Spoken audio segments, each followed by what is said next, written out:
1780 से 1784 में जो द्वितीय अगला मैसूर युद्ध हुआ था, हम्म, ये कैसा शासन था या किस कारण युद्ध चला था मैसूर युद्ध? 1780 से 1784 ईस्वी में द्वितीय आंग्ला मैसूर युद्ध जो हुआ था, तो वो आपका 1784 ईस्वी तक चला था। इसका युद्ध चलने का कारण था, अंग्रेजों ने 1769 ईस्वी में जो मद्रास की संधि पर शर्तों के अनुसार समझौता किया था, उसका पालन नहीं कर पाए, क्योंकि 1770 ईस्वी में देखा गया हैदर अली को समझौता के अनुसार उस समय सहायता नहीं दी गई। अच्छा। मतलब ईस्ट इंडिया कंपनी के द्वारा हैदर अली को समझौता जो हुआ था कि अगर कोई आक्रमण करता है, बाहरी आक्रमण, एक दूसरे के दोनों को सहायता करेगा, लेकिन अंग्रेज के द्वारा जस्ट अपोजिट किया गया। जब मराठा अत्यधिक क्षोभ हुआ था, जब मराठा लोग आक्रमण किया हैदर अली पर, तो अंग्रेजों की इस विश्वासघात से हैदर अली को अत्यधिक क्षोभ हुआ, यानी कि ठेस पहुंचा। अच्छा। इन्होंने उसका क्रोध उस समय और भी बढ़ गया जब अंग्रेजों ने हैदर अली की राज्य सीमाओं के अंतर्गत माही, हैदर अली के राज्य सीमा माही एक नाम था, अच्छा। जो कि हैदर अली के अंतर्गत आता था, उस पर फ्रांसीसी बस्तियों पर आक्रमण कर अधिकार कर लिया। यानी कि जो अंग्रेज लोग थे, तो फ्रांसीसी बस्तियां जो माही में बसा गया था, उस पर आक्रमण करके उसको अपना कब्जा में ले लिया गया। उसने मराठा और निजाम के साथ 1780 ईस्वी में त्रिपक्षीय संधि कर ली, यानी कि मराठा और निजाम के साथ हैदर अली जो था त्रिपक्षीय संधि कर लिया। मतलब तीनों तरफ से, यानी कि एक ब्रिटिश इंडिया से, हैदर अली से हो गया, आपका मराठा साम्राज्य से हो गया, जिसमें द्वितीय मैसूर युद्ध प्रारंभ हो गया। अच्छा। अंग्रेजों के विश्वासघात 1769 ईस्वी में की गई। मद्रास संधि का पालन अंग्रेज ने नहीं किया। 1770 ईस्वी में मराठा पेशवा माधवराव ने हैदर अली पर आक्रमण कर दिया। हैदर के अनुरोध करने पर भी अंग्रेजी सेना ने उसका साथ नहीं दिया। हैदर बार बार अनुरोध करता रहा कि मराठा के द्वारा हमारे साथ युद्ध हो रहा है, आक्रमण कर रहा है, फिर भी अंग्रेज लोग उसका साथ नहीं दिया। 19 मार्च 1979 को अंग्रेजों ने माही पर अधिकार कर लिया। माही हैदर अली के अधिकार क्षेत्र था। एक छोटे फ्रांसीसी बस्तियां बसती थी। माही पर अंग्रेजों के अधिकार ने हैदर की सहनशक्ति को तोड़ दिया।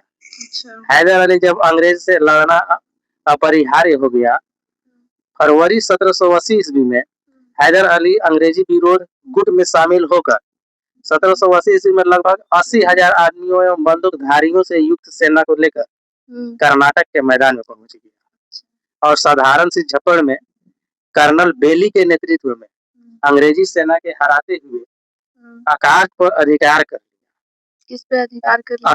अकार्क एक जगह है, वहां पर अधिकार कर लिया। तत्कालीन गवर्नर जनरल वारेन हेस्टिंग ने हैदर अली के मुकाबले के लिए आयरकूट को दक्षिण भेजा, जिसने अपनी सफल कूटनीति से महादजी संधिया और निजाम को अंग्रेज विरोध गुट से अलग करने में सफलता मिला।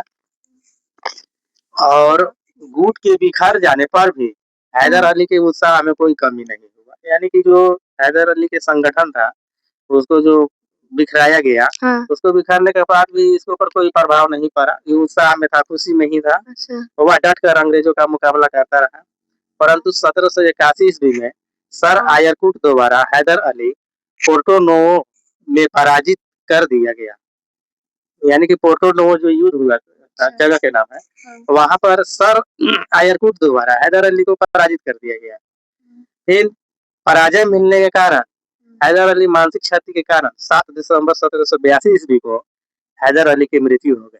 अच्छा। लेकिन अंग्रेजों की ओर से सफलता अर्जित करने वाले सर आयरकूट को भी मद्रास में अप्रैल 1783 ईस्वी में मृत्यु हो गई। अच्छा। फिर भी हैदर अली ने अंग्रेजों के विषय में कहा था मृत्यु के समय अपना कि मेरे मृत्यु के बाद भी युद्ध जारी रहेगा, जिसमें उसका पुत्र और उत्तराधिकारी टीपू सुल्तान ने युद्ध जारी रखा। टीपू सुल्तान किसका? हैदर अली का बेटा।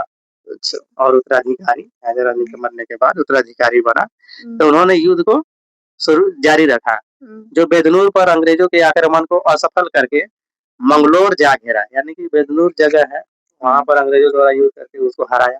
इसके बाद मंगलोर पर जाकर के अपना कब्जा कर लिया। अब मद्रास की सरकार ने समझौता कर लिया।